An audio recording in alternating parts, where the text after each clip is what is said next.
Bom, estamos aí completando quase um ano de governo petista no poder e eu sempre digo que fingir espanto com o que está acontecendo é desonestidade intelectual. Basta ver o que o PT entregou antes de ser chutado do poder com a Dilma Rousseff. O governo Lula, fazendo um resumão, aumentou e está aumentando a carga tributária, tá chicoteando o lombo do trabalhador brasileiro, que já trabalha quase meio ano para bancar esse Estado gigantesco e ineficiente, enquanto o governo Bolsonaro estava reduzindo a carga tributária e com isso aumentando a arrecadação, porque você faz com que circule mais dinheiro na economia, os empresários ficam menos sobrecarregados, os trabalhadores ficam menos sobrecarregados, sobra um pouquinho mais de dinheiro, então a economia dá uma reaquecida quando você diminui o tamanho do Estado.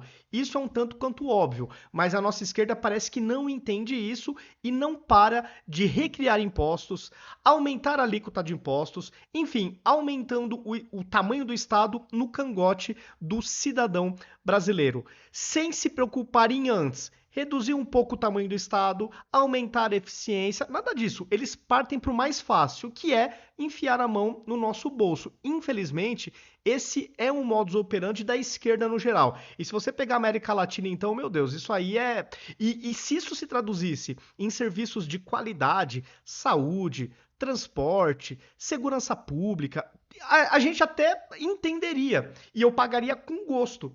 Porque eu estaria vivendo num país bom. Não é o caso. Além da gente pagar um monte de imposto, os serviços deixam muito a desejar. E agora, aliando-se a isso, o governo Lula, vou aqui ler a manchete do Estadão, bloqueia 3,8 bilhões do orçamento e cortes atingem hospitais e livros didáticos. Ministérios admitem impactos em programas sociais, mas minimizam prejuízos até o fim do ano. O presidente promete não fazer em 2024 o que está fazendo em 2023. Será que dá para acreditar em promessa de um governo de esquerda?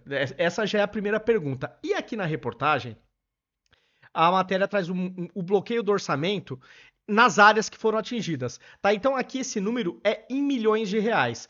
Então, teve um corte de 296 milhões de reais, o incremento temporário ao custeio dos serviços de assistência hospitalar e ambulatorial para cumprimento de metas. Um corte de 262 milhões no auxílio gás dos brasileiros. 236 milhões na transferência ao Fundo de Desenvolvimento Social, de 190 milhões de apoio à produção habitacional de interesse social. Percebam que é o povão que está se ferrando com esse corte. Um corte de 179 milhões para produção, aquisição e distribuição de livros e materiais didáticos e pedagógicos para educação básica. Um corte de 165 milhões na subvenção econômica destinada à implementação de projetos de interesse social em áreas rurais, de 143 milhões no apoio ao desenvolvimento da educação básica, um corte também de 143 milhões no apoio à política nacional de desenvolvimento urbano voltado à implantação e qualificação viária, um corte de 122 milhões na integralização de cotas ao Fundo de Arrendamento Residencial, de 93 milhões na integralização de cotas no Fundo Garantidor de Operações para o Programa Nacional de Apoio a Microempresas e Empresas de Pequeno Porte, um corte de 89 milhões no apoio à conservação ambiental e à erradicação da extrema pobreza, pegando aqui o povo ainda mais carente. Um corte de 85 milhões na construção de trecho rodoviário Altamira-Rurópolis. Corte de 73 milhões na estruturação de unidades de atenção especializada em saúde. Incremento temporário ao custeio dos serviços de atenção primária à saúde para cumprimento de metas. Corte de 70 milhões. 60 milhões na integração do Rio São Francisco com as bacias do Nordeste Setentrional. A lista é enorme, tá? Mas percebam que está atingindo, a grosso modo, os mais carentes, principalmente nesses volumes maiores. Então, o governo do povo, do povão, da empatia, do amor, olha onde eles estão cortando majoritariamente. Olha o tamanho dos valores, dos montantes que foram cortados em áreas sensíveis.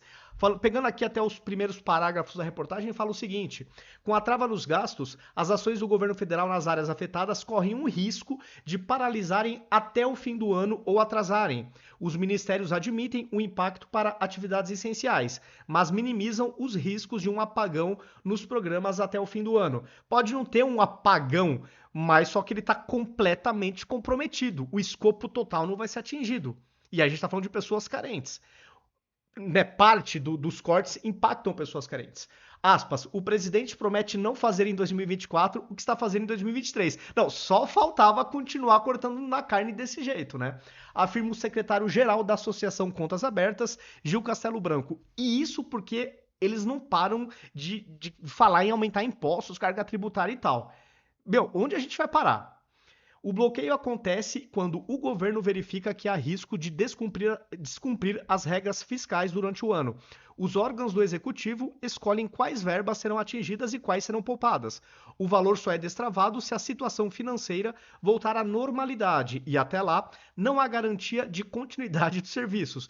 A gente vê o governo falar em reduzir o Estado, diminuir a máquina pública, aumentar a eficiência. Você não ouve isso de governo de esquerda. É uma coisa impressionante. Eles põem a mão no bolso do cidadão para garantir que o Estado continue gigante, como se ele fosse muito eficiente. Vocês imaginem se a gente tivesse sido governado por PT no período da pandemia. Que tragédia que não seria, pessoal. Porque o Brasil foi um dos países que tiveram assim, uma saída melhor no pós-pandemia. Por quê? O Paulo Guedes, o governo Bolsonaro, diminuiu a carga fiscal sobre as empresas e sobre os cidadãos. De novo, fazendo a economia reaquecer, porque mais dinheiro circula se o Estado deixa de arrecadar. E ele acaba tendo um aumento na arrecadação mesmo assim, por esse dinamismo da economia que passa a crescer. Então, é uma coisa assim bizarra. A reportagem até frisa o seguinte: governo Lula bloqueia 296 milhões de recursos para hospitais. A ação que sofreu o maior bloqueio foi a que custeia os serviços de assistência hospitalar e ambulatorial do Ministério da Saúde. Um total de 296 milhões, que é essa tabelinha aqui que eu li para vocês, uma parte delas. Tá? Então, o mais impactado é essa aqui, na parte hospitalar. É uma coisa absurda. O Ministério da Saúde afirmou que buscou minimizar o impacto do bloqueio na hora de escolher quais recursos seriam atingidos. Mas quando você tira quase 300 milhões, é impossível não ter um impacto significativo para o mais pobre que depende desses serviços. De acordo com o órgão, o valor afetou todas as emendas de bancada na mesma proporção. De todo modo, o bloqueio incidiu sobre recursos cuja destinação ainda carecia de análise e aprovação de propostas apresentadas pelos entes beneficiados, não acarretando prejuízo para a continuidade de obras já iniciadas. Depois, na lista de bloqueios, vem o Auxílio Gás, com impacto de 262 milhões. Conforme o Estadão revelou, se o dinheiro não for destravado até o fim do ano, 2 milhões de famílias correm risco de não receber o benefício em dezembro.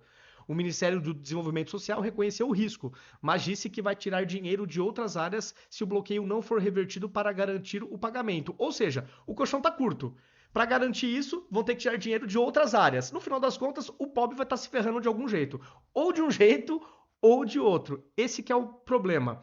Enquanto esses recursos sofreram bloqueios, o dinheiro herdado do orçamento secreto, revelado pelo Estadão, permanece intacto, sendo negociado com deputados e senadores do Centrão e liberado conforme a vontade dos ministros e as negociações feitas com o Congresso, ainda sem transparência, sem critério de distribuição regional. Pessoal, esse é o Brasil do PT.